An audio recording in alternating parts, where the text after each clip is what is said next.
Hello. Good morning. Здравствуйте, доброе утро всем. Take part in the sixth meetings of cerebrovascular disease in Moscow.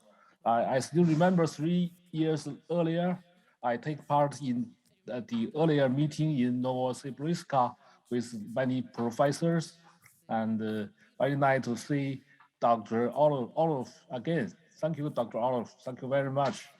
Today, my presentation uh, is a report of a current treatment of the children AVM in Tianjin, in my hometown. According a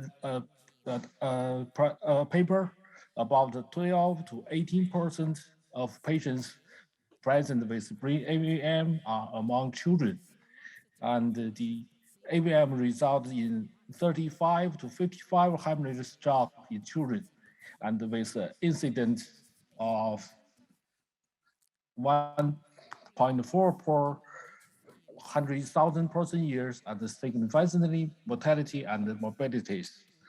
The annual rupture risk for children AVM is about 3%, especially their associated with aneurysms and deep vein drainage. The treatment strategy in Tianjin, in my hometown, for children AVMs are microsurgery, endovascular treatments, and hybrid operation and radio surgeries. But in recent 30 years, there is special phenomenon in Chinese people because we have about 40 years of one-child policy in our country. So the the children with AVM or with bleeding, they have a very complicated situations when we have to make a decision for how we could treat for these patients, because the grandmother and grandfathers they concern about the children. All the family members they don't like open surgeries, so we have to find a balance between endovascular treatment, radio surgeries, and open surgeries. So we have three hospitals we working together. The first hospital is the Tianjin Medical University General Hospital. I think some professor has visited this hospital and take part in some international meetings. And the second is the Tianjin Children's Hospital. This is a hospital, special hospital. They treat patients under 14 years old. And the third hospital is Tianjin Medical University Second Hospital. They have a radio surgery and a gamma knife center. So we in our three hospitals we working together, treat treat for these patients, especially for the young patients.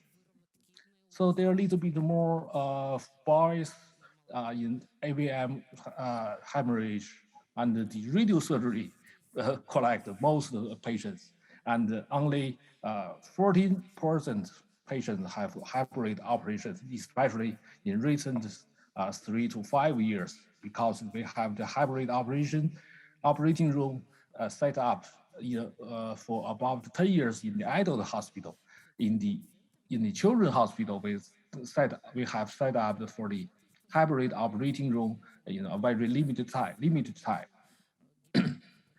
So because the patient's family prefer not open surgery, so we treat the first choice is endovascular treatment, and for the for and this, even this endovascular treatment is very minimally invasive, but some families still refuse to for endovascular treatment because they worry about complications, but they worry about the life quality of for their for their kids.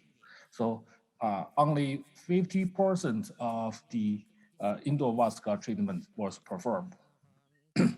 So we get, because the time limitation for my for me to prepare the case, for me to prepare the presentation, I put some newly finished cases here to introduce to the treatment strategy, we applied in our daily work. This is the first case is a 8-year-old boy. He is omitting and hiding for 6 hours, transferred to the emergency house department of the children's hospital. The past medication history and the family medication history is there is not. The physical examination shows that when we prepare to perform the immobilization for the AVM, the children is in TCS in 15, and there is some uh, no other uh, significant deficiency of the kids. On the angiography, we can see here is a direct uh, uh, uh, arteriovenous fistula in the cerebellum, and the direct supply is artery is from a PCA, a branch of this PCA. So here is the PCOM. Another PCOM is supply the AVF uh, from the anterior circulation. Okay, and in the left IC, there's no connection to the AVF between these normal vessels. So we go to the went to the fistula by artery approach only, because when we try to put the microcatheter to the fistula, the microcatheter go directly into the artery into the venous, the lake of the big lake of the venous. So we can inject the onyx in the feeder artery very near to the uh, to, to the venous. So it's not too complicated. It's very not it's an easy way to sell the artery feeders. So post the onyx injection, we have the it seems looks better than before the treatment. So when these kids recover very quickly and go home, he right now is in the follow up. So this is the trans-artery approach. And the second case is the 4 years old girl, and she was transferred in emergency department for unconsciousness for 4 hours and recovered very good. So after angiography, we found that here is small needles and with some feeder from the MCA and uh, drainage vein to the super strategy sinus. So this is the DSA, sorry, and the left side internal carotid artery and the post circulation. There's no relationship with the AVM.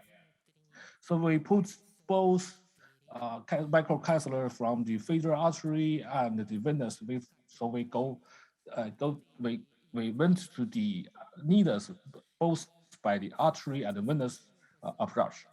So we first inject onyx in the artery, and then when we sell the feeder artery, we inject onyx in the venous again, and post embolization, we get a very nice when we look at the DSA post embolization. So this girl discharged and followed up in very nice conditions. And another case is a 4 years old boy. He is vomiting and lost loss of consciousness for 1 hour, and when he was transferred to the hospital. And after medication treatment for about 10 days, the kids recovered very good. So after angiography, we found that here is AVF and AVM in this, one of the kids. So we go to the needles by artery approach, because the feeder arteries from MCA and the ACA and supply the blood to the needles and the drainage to the stratigenous suprastratus sinus. So from when the feeder artery running from the MCA, there is another direct fistula here, right here in the MCA territory. There is the direct fistula, and here in the middle side of the brain of the hemisphere, here is the needles and the drainage vein, and with big like a big lake. So we go through the MCA and inject onyx first to sell the arteriovenous fistula first, and then we go to the anterior sinus, anterior arteries, and inject the onyx second in the second microcatheter. So this is the final result when we finish, when we stop the injection. This so here we can say that after injection, we even from the arterial approach, we can inject the onyx into the venous and fill the needles with venous filling. So this boy recovered very good post the embolization, and this boy is kept in follow up. So this was discharged without any complication. So another strategy is hybrid operation when we perform the embolization first and followed by a open surgery. The first is a 7-year-old boy, and he had trauma for the day before, and when he gave ordinary CT scan, we found AVM. So the boy looks very good. But the AVM is in the cerebellum, and both the pica and the SCA get some branches to supply blood to the venous needles and the drainage to the sigmoid sinus. So we plan to transartery to inject the onyx to fill the needles as much as possible. But this needle, this AVM is very young. We cannot sell the AVM when we inject the onyx via artery approach. Even we inject the onyx from both from pica and SCA branches. So after injection, we reduce the blood supply, and then we go to this open surgery, the next step of open surgery. So we cut and remove the AVM. The advantage of the filling the supply artery before surgery is that we can find the boundary of the AVM when we during the surgery, when we remove the needles and cut the feeders, we can get tracing the AVM by by uh, by visualize the onyx under the microscope directly. So this boy also discharged very nice. Another case is a 12 years old girl. She has a consciousness disorder and a disturbance of right left uh, because of rupture of AVM. So the hemorrhage is in the function area, and there is needles we can see in the MRI. So when MRI scanning under MRI scanning, we can see that here is a feeder artery and the drainage vein. So this AVM is in the functional area of the movement. So this girl lost the hand movement before after the rupture of the AVM. So we first we go to the needles by artery approach. We inject onyx first, and then after injection we have a clear. We will have a very clear boundary when we open surgery, make an open surgery and remove the residue AVM and the drainage vein under the microscopy in the hemorrhage location, and we treated the AVM very absolutely totally remove the hemorrhage and the AVM. So this girl recovered after rehabilitation. The next year after surgery, the girl returned to school and recovered very good. And even we have endovascular treatment and open surgery choice for the AVM children, but the family still don't dislike. They dislike open surgery. The family still hope the children, hope their kids treat without surgery. So some of them are have radio surgeries. Like this boy, this kid, when he have a ruptured AVM, and this boy was treated by radio surgery only. We can see the hemorrhage and the AVM. This is the pre-radio surgery. This boy, we have a gamma knife treatment and follow up very long time. 6 months after follow up on the MRI, we still can see some residues. And 1 year follow up is turn very nice appearance on MRI.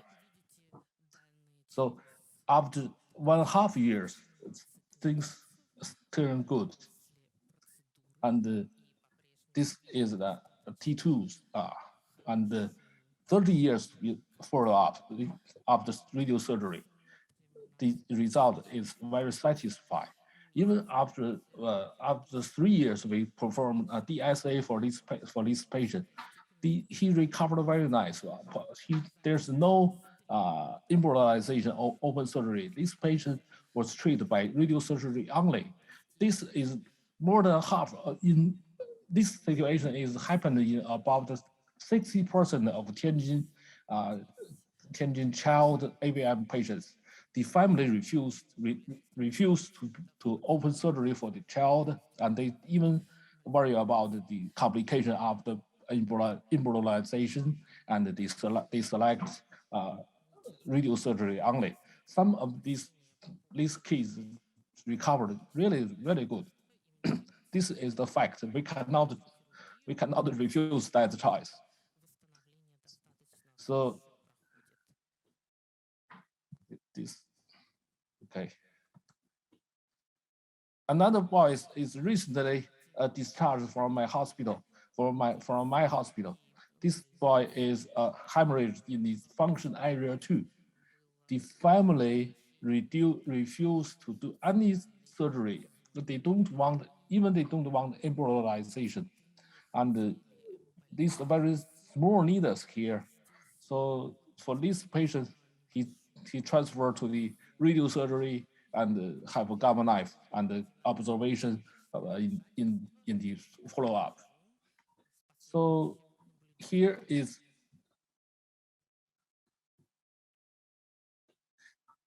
in the follow up, because we have 3 hospitals and treat for the treatment for the children AVMs. We in our database when we review all the in the follow up for the children's, there's no bleeding post surgery or post embolization.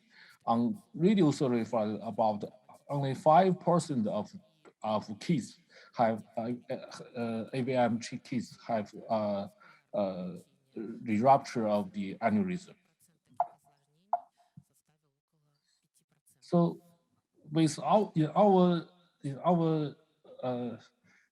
3 hospitals, we think that with flawed microcatheter and microwire artery and the venous approach to the venous AVM needles is not very difficult. Embolization with onyx can be reached very satisfied. And the radio surgery is very helpful to interventional or surgical treatments. Sometimes radio surgery can seal the needles independently. But anyway, open surgery is the bottom line for safety of the kid. So uh, regarding the situation, so the family is very concerned about their kids. We in the special Martin grading system was grade 1 to grade 2 patients. We select embolization for the patients, and both from artery and venous approach. And radio surgery is a supplement after the embolization. When SM3 is in SM grading 3, and the hybrid method is prepared because the embolization may be dangerous, maybe bleeding during the procedure. So embolization may be followed by surgery and supplement by radio surgery. On SM4 or 5 grades, a staged embolization followed by surgery and prepared for surgery, and radio surgery is the choice for the kids. And even in some very difficult SM grade 5 uh, patients, observation is also a choice. So the situation is that in Tianjin, is that the patient's family make the choice more than physicians. But right now, I think the situation may be changed to more to depend on the physician's opinion, because China is changing its one-child policy right now. That's my presentation. Thank you very much. Thank you for your attention.